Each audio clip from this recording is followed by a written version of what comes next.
That might be a good one too, right? So I can get a good job.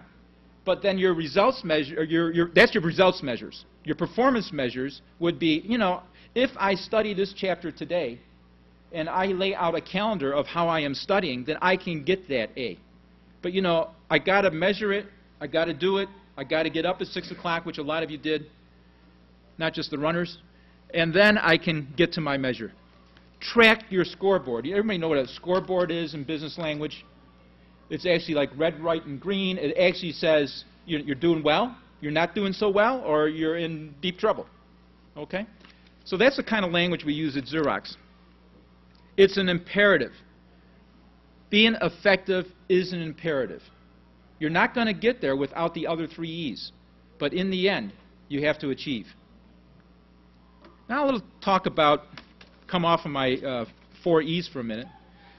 By the way, the presentation is only an hour and a half long. I hope everybody can stay. No? Global competition.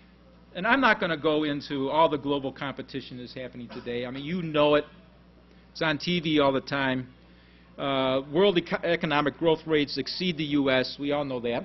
I mean, you know, there's the Indias, the Japans, you know, just by some stock called EEM, which is an ETF. You'll see how that goes up versus the DIA, which is the Dow Industrials, you know. And one thing that's, if you listen to the banter on TV about, you know, the world economic growth versus our economic growth, you should understand that. Canadian dollar is at par with the U.S., so cheap tips to Toronto are no longer, you know, available, which kind of saddens me, because I remember when what was it, 60% and 65%? You know, wow. And, you know, look at the pound and the euro. Woo! You know, gets really, really expensive. There's many examples of global competition. And hopefully you have read The World is Flat by Tom Friedman. Yes? No? Yes? If you haven't, go get it and read it. I think it should be required reading if you're a business major. So what's happening today? Well, let me tell you that if I was a B student in high school in Johnstown, Pennsylvania. Is anybody from Johnstown? Good. If I was a B student from Johnstown, Pennsylvania, which is not that far away from here, 10 years ago, I had an excellent chance of surviving in this world, you know, not just physically, but I'm talking about, you know, economically in this world.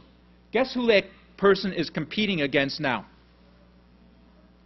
The student in India, the student in China.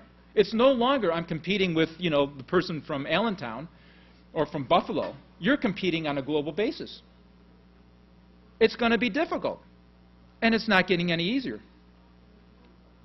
Is anybody a Yankees fan? Yeah? Okay. How could you let your team lose in the last series to a team from Venezuela? You think I'm kidding? You think the Indians are from Cleveland or from the United States? Yes? No? Well, guess what? 1 in 5, 20% of the team members on the Cleveland Indians are from Venezuela, Dominican Republic. Yeah, go down the roster. Okay, Martinez, Venezuela. You saw Perez pitch. Maybe not that good, but he's from the Dominican Republic. Okay? If you're in Cleveland, you think it's a Cleveland team. I don't know. Okay? Of course, the Yankees import talent too, right? I mean, they're bringing them in from Japan. Okay, so recognize whether you're a high school student or a baseball player, the competition just isn't down the door. Now, why did, by the way, the Cleveland Indians go to Venezuela to pick up 20% of their roster in their team? Now, it might be their farm team. Why did they do that?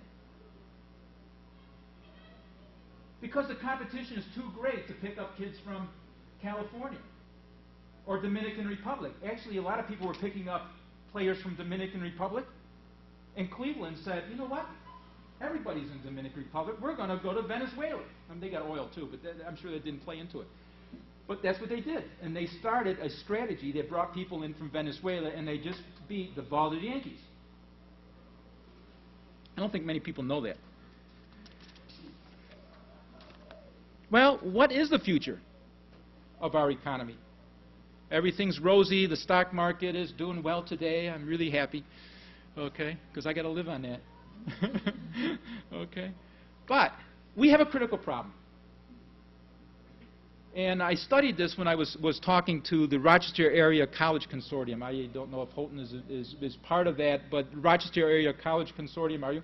We just joined it. Yeah, has started a effort under Mr. Brown, I think, sponsored out of the Nazareth College offices, although all the Rochester area colleges are involved, to address a critical problem, and it's one in the educational system. Okay? And it doesn't speak well to the future of competitiveness of the United States. There has been a 36% decline in math and science majors in New York State. 36% decline in people. Now, we're all in, I got my MBA in finance, and we're all finance majors and accounting majors. But it's critical we understand this, because it's going to be critical to your success in the future. Only 15% of undergraduates achieve their degrees in science and engineering as compared to 50% in China. Okay? 50% in China. 85% of the measured economic growth is attributed to technology change. Okay? I mean, technology change. You got the, and where is the technology change? It's in Google, right? A few years ago, it was in this, and I'm sure there'll be something to replace my memory stick. It's in the iPhone, the iPod. Okay, you see it around you every day. At Xerox, when I was last there, it was in replacing printing presses, lithography printing presses, with digital, on-demand, high-speed color printers called iGen. Okay? So every time you have a technology innovation, it changes the company. When I started out at Xerox, it was analog light lens copiers. You flashed the light and out came a copy of something, right? And then there was a technology change. We went to digital. And I started doing case studies with McKinsey & Company, who we brought in as a consultant, and says, when will this change happen and how will we manage it? Very, very critical to our analog copier base. Then we had digital copiers, the bits and the bytes, it would raster scan it, it would scan it instead of shooting light lens on it, and would digitize it, and out would come a copy. And guess what? When you did that, the market changed. Light lens went boom, and digital went boom, and you had to manage that transition. Okay? The next thing that happened was we went from digital copiers to digital multifunction devices. Multifunctions. So it was a printer. It was a fax machine. You could scan, and you could print, and you could copy.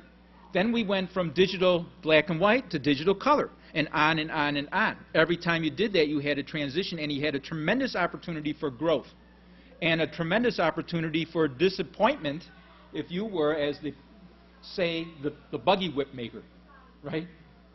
So you had to keep up.